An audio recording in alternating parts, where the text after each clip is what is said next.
I thought it was a good start. Shot 79% in the first half. It's pretty good offensive output. Yeah, I didn't think we did a great job of playing like we needed to the whole 20 minutes in the second half. Sometimes it's hard when you're up. I don't know what we got up by 38 at one point, it looks like, but we didn't close the game great. We got to do a better job with some of that. I thought our defense lacked there a little bit in the second half, but look at how we started the first half.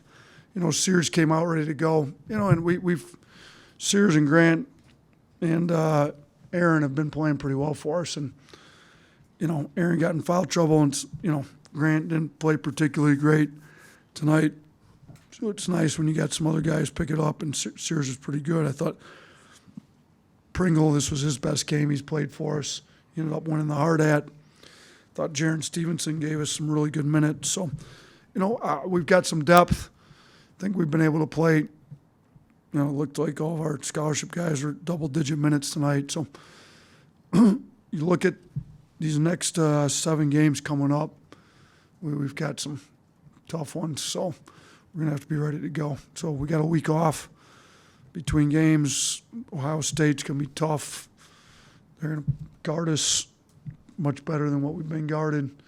Our defense is going to have to be markedly improved. But I thought it's been a good first 4 games for us, particularly with a new squad. I think the chemistry's been good. Guys have been, we took care of the ball for the most part tonight. Large portions of the game, we had no turnovers to a team that was second in the country in turnover rate on defense. So a lot of good things to look at, but we got some work to do here this next week before we play Ohio State. Yeah, you talked about Pringle having his best game so far, and he had a stronger effort on Tuesday as well after kind of you'd challenged him a little bit. Do you think it's your challenge that sparked things for him, or what do you think has been the change for him this week compared to last week?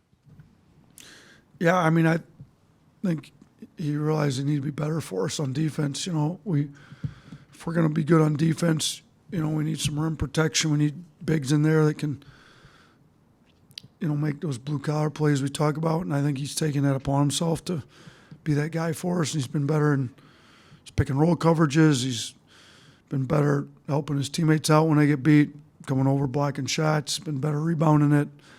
He's been finishing at the rim. I think when his energy gets going on the defensive end, you see he's 7 of 8 from the field, similar to what we saw last year. He shot 85% from the field. So, I'm pleased with where he's at after this week.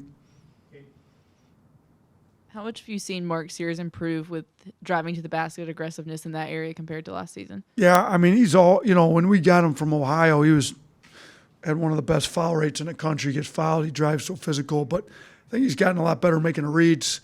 He ended up with 6 assists and only 1 turnover tonight. So, he between him and between him and Aaron, they had 10 assists, 2 turnovers. So, thought those guys did a good job making good reads.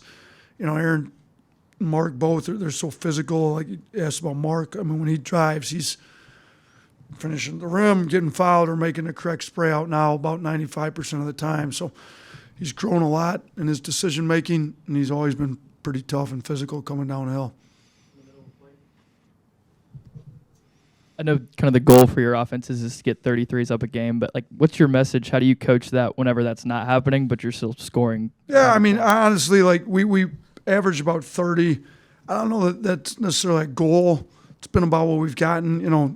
We've had games we've got over 50 up, but we're going to take whatever defense gives us. If we can drive downhill and shoot 79% from the field like we did in the first half, and how many threes? We only took 8 in the first half. We'll take 56 points, 79% from the field, and only 8 threes. So if teams want to, we've been one of the higher shooting threes as far as threes taken in the country over the last 4 years. So if teams choose to guard us a certain way and want to take the 3-ball away and open the lane up for us, we'll take layups. Free throws are the most efficient when we're making them. At the rim shots are second, kick out threes are third. So if we get more at the rims and less kick out threes, and that's more efficient for us, we're fine with that too.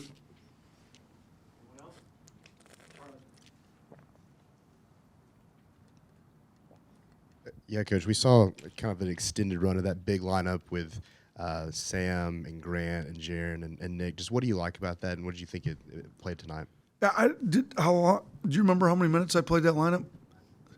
I don't either. I didn't think I had any long. I knew I had Grant, Jaron, and Pringle in, those three for a little while. Yeah, I remember. I do remember because it was a free throw and Sam was going in for whoever he went in for, and all of a sudden I realized I got four guys out there that are 6'9" or bigger, and Sam's really a 6'9" two guard. That's what he is. So, he brought the ball up the floor on the one, drove it in, got fouled with the and one. So we'd like to play him like a 6'9" two guard. So, if we can put some size out there, I think we had that in when they had .3 on the shot clock after the tie up. Grant got the steal and then turned it over right away. I think we had that lineup in there then, if I remember correctly. But that's a lineup we could go to. We do need Sam to be able to rebound a little better. I think he gave up 2 old boards there and ended up fouling out. He's had an issue with, he came in, he's put a lot of weight on since he's got here. He's put over 20 pounds on, but he's kind of trying to prove he's tough and physical, and he's playing a lot more physical that way, but he's got to be able to do it without fouling. So, but playing Grant at the 3, something we can definitely do, as well as Jaron's playing, playing Jaron at the 4, Grant at the 3, Pringle at the 5. You got 3 guys out there 6'10" or better that can play well. Jaron's shooting it well, can handle it. Grant can handle it, shooting it. So it's a lineup we could definitely put out there at times. Last one, Joe. I was actually going to ask you about Jaron and what you've seen out of him out of the first 4 games, and what do you think his next step is in his development? I mean, we've seen he can shoot it. We've seen he can handle on the perimeter. He's tough, smart. He's got to get better rebounding the ball.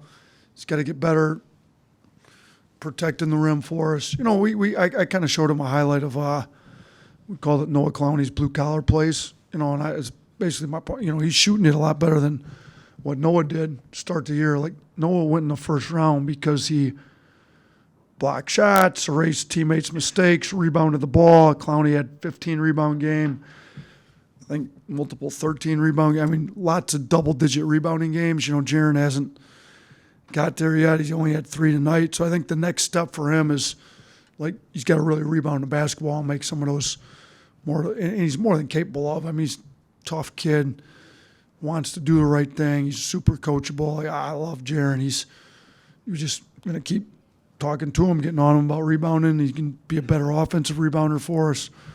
He can, certainly be a better defensive rebounder for us. But overall, I'm pretty pleased with him. I mean, he's supposed to be a senior in high school right now. So the amount of minutes he's given us and what he's doing with those minutes is really impressive for where he's at. So thanks. Appreciate you guys. Have a good weekend.